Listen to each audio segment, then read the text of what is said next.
Welcome to Section 420, Talkin Yankees, the podcast. Well, say goodbye for the airbender, at least for the ninth inning.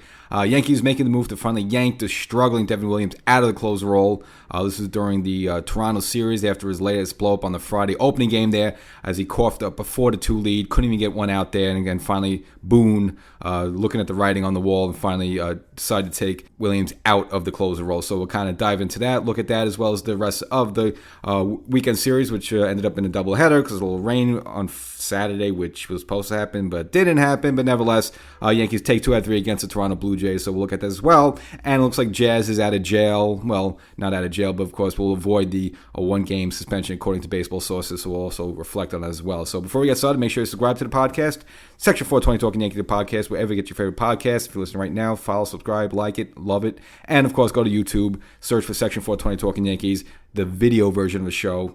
You might see some podcasting as well, but make sure you get the video version of the show and subscribe there as well. So we all know the story with Devin Williams.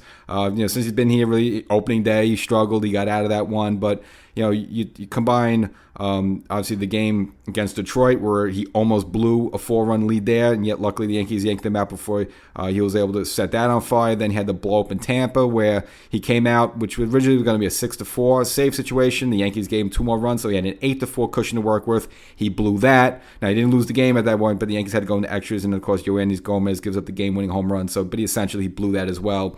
But technically, as crazy that may sound, he still hadn't blown a save on paper yet. Well, that was the Friday opening game. Yankees, rolling along there with a 4-2 win, kind of a ho-hum win, easy game to close out, you would think there.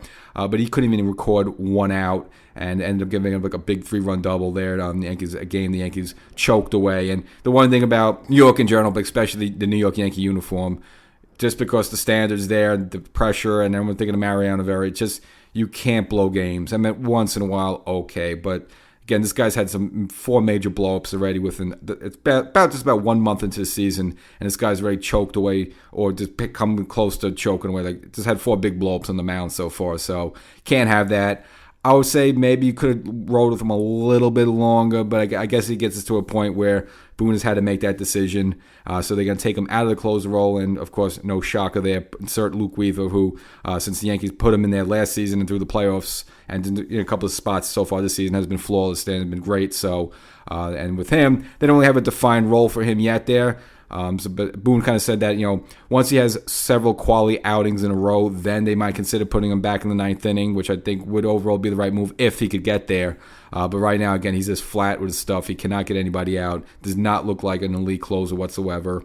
And I pointed this out there. Again, a lot of times when closers come on, they blow guys away. Like, they have like a 9 or 10 pinch hitting. They blow guys away 1-2-3, 1-2-3. He's never looked like that so far in 2025. Everything has been a struggle. And even Boone has said all April has been behind hitters. Can't get out ahead, can't put them away. And his stuff just looks flat. I don't know, like the velocity is there, but you don't see him blowing guys away. You don't get many swings and misses on his sort of airbender. The changeup is supposed to be the best in baseball. And just some numbers on that if you want to look at his pitches. So right now, his 4-seam fastball, hitters are hitting 462 right now against his 4-seam fastball. And his big pitch, his out pitch, the airbender, the off-speed pitch, hitters right now are hitting 273. So no way is that fooling anybody. So I don't know if it's injury related. He's just out of whack. He's out of funk, not getting the spin rate. It's hard to say. Does he need some spider tack? Does he have to borrow some spider tack from Garrett Cole somewhere? I don't know. Is the grip on the ball, the spin rate? Hard to say what's wrong with the guy, but clearly his stuff isn't dominant, and obviously it just gets to a point where they had to take him out. And again, I was saying try to give him as much length as possible to try to find it, but again, if Boone feels is the best thing, he's kind of said, we say it is the best thing for everyone involved. I guess that would be the case, and make the move and just to see what the situation is. This guy, is it a physical thing? Is it a mental thing?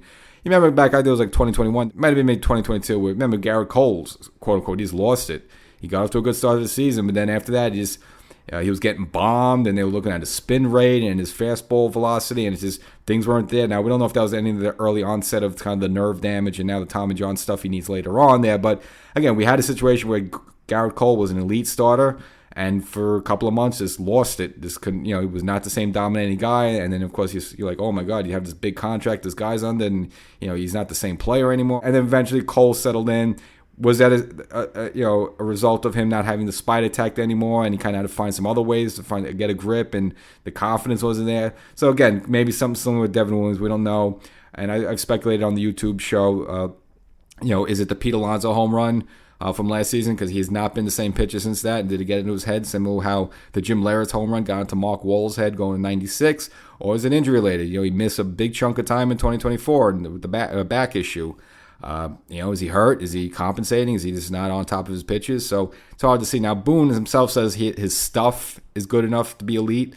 I mean, Boone's a manager. He's got an eye for the game. He's right there. Now, is he saying that? Is he just fluff? Hard to say. But his stuff, and I just gave you the numbers. 462 against his four-seam fastball and 273 against his out-pitched airbender there. That's not elite whatsoever there. And that's what we've been seeing. I mean, hitters have just been laying off it, or they've been fouling off it, and just wait until they get a good pitch to hit, and they've been bombing him.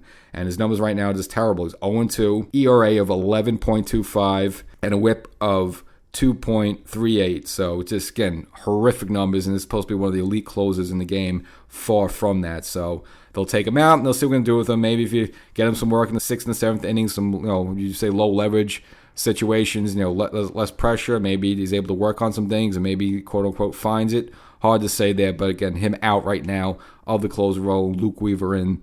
Again, just not the best situation for the Yankees, because I always, said this a million times. I just think the Yankees would have been best when it comes to postseason. If you get Luke Weaver for the 7th and 8th inning, and then go Devin Williams for the 9th, can you turn it into a 6-inning game? And even if you have more, elite guys out of the bullpens, like Fernando Cruz is coming on. If Loaiza comes on, he could do what he could do. Then you have, maybe you're cutting this down to a 5-inning game. You're only asking for 5 good innings from your starting, you turn it over to the bullpen. So I think the long term, getting Devin Williams right and on top of his game is the best thing for the Yankees. But obviously now he's going to have to do it in a different inning, maybe the 6th or 7th, because he's not right now going to be doing it in the 9th inning. And as for the rest of the weekend, it turned out good for the Yankees. Now, there was some weather problems, or at least weather warnings for the Saturday game. There was supposed to be some rains there, and kind of never came until like maybe 8 o'clock. So originally it was going to be like a 1 o'clock game, so they could have been able to get that game in, but they called it very early, and it decided for a doubleheader for Sunday. Again, turns out the weather was really fine all afternoon in New York. They kind of, I don't know if they panicked a little bit, but nevertheless, easily sweeping the doubleheader, bombing them first. 11-2 in the first game there. The Yankees, with a big 3rd inning there, where this base smacked them around for 6 runs, and then from there was more than enough. To Max Fried, who, again, the now de facto ace. Again, 6th game he started, and then 6th game the Yankees won for him. The next game, Clark Schmidt started. Now, again, wasn't as easy. It was tied into the 6th inning, but finally Judge broke it open with a home run. And then, of course, a big hit afterwards by Jason Dominguez, sending a couple guys in. And, of course, the backup catcher, the feel-good Uber driver story, J.C. Escara, with his first career home run in there in the 8th inning there, and put the game away for 5-1. So, again, the Yankees take the day-night doubleheader, and overall take 2 out of 3 against the Toronto Blue Jays. And, again, it should have been 3 out of 3 because Devin Williams, again, blew a 4-2 lead in the 9th inning. So overall, you'd say a good weekend for the Yankees overall. And again, just guys like Paul Goldschmidt again just keeps swinging along there, and Ben Rice as well.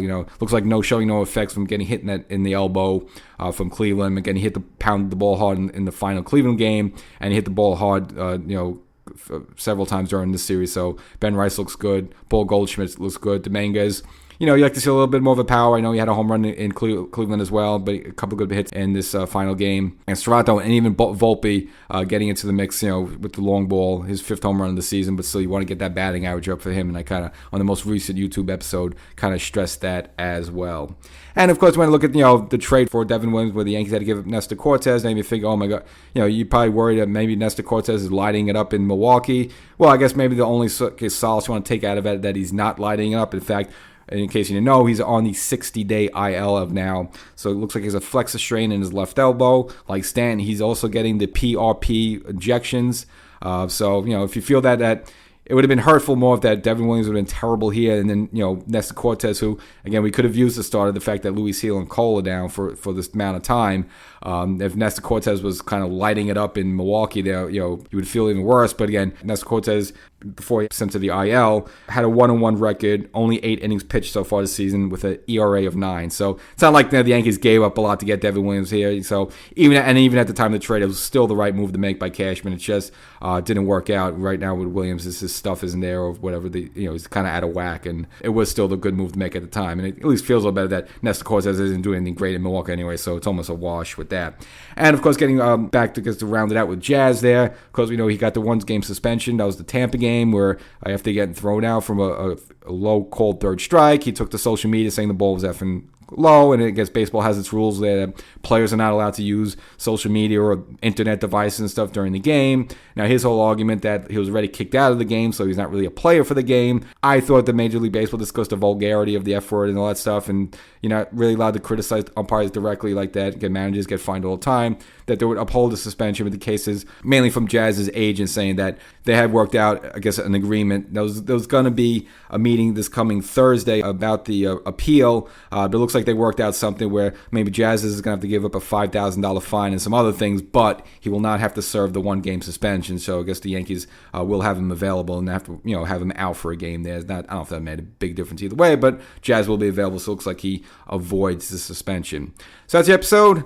Devin Williams taken out of the closer role probably a little bit sooner than we all thought we'd be, but obviously you just kind of have to, because this has been this absolute ugly, and he couldn't get one out on Friday there, and we've seen multiple times where he's blown 4-run leads, and it just looks terrible there. So we don't know what the remedy is, but again, he's now going to have another inning to figure that out. The Yankees take 2 out of 3 from the Toronto series, so do good against an AL East foe there and move on. And of course, Jazz, I'm sure happy, maybe not with the wallet, losing $5,000, but I'm sure you can afford it. We'll catch you next time.